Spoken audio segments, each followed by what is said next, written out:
তখন সকল মানবজাতি কবরবাসী হয়ে যাবে এবং তাদেরকে আবার কিয়ামতের মাঠে জীবিত করা হবে, তখন জান্নাতে যাওয়ার আগে সবাইকে পার হতে হবে একটি সেতু। চলুন পুলসিরাতের সেই রহস্য জানি। সিরাত সেতুর রহস্য, যা প্রতিটি মানুষের জন্য ভয়ের কারণ। কিয়ামতের দিন যখন সমস্ত মানুষ কিয়ামতের ময়দানে একত্রিত হবে, তখন জাহান্নামের উপর স্থাপন করা হবে এক ভয়ঙ্কর সেতু, যা চুলের চেয়েও পাতলা এবং তরবারির চেয়েও ধারালো। এই সেতু সর্বপ্রথম এবং সবচেয়ে সহজে অতিক্রম করবেন হযরত মুহাম্মদ সাল্লাল্লাহু আলাইহি ওয়াসাল্লাম।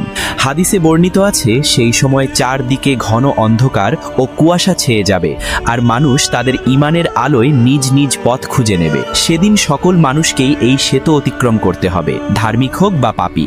কেউ দৌড়ে পার হবে, কেউ হেঁটে, কেউ হামাগুড়ি দিয়ে। কিন্তু যারা পাপী ও কাফের, তারা হোঁচট খেয়ে জাহান্নামে পতিত হবে। অর্থাৎ কেবল ঈমানদার ও ধার্মিকরাই সিরাত সেতু নিরাপদে অতিক্রম করতে পারবে। যখন সকল মানবজাতি কবর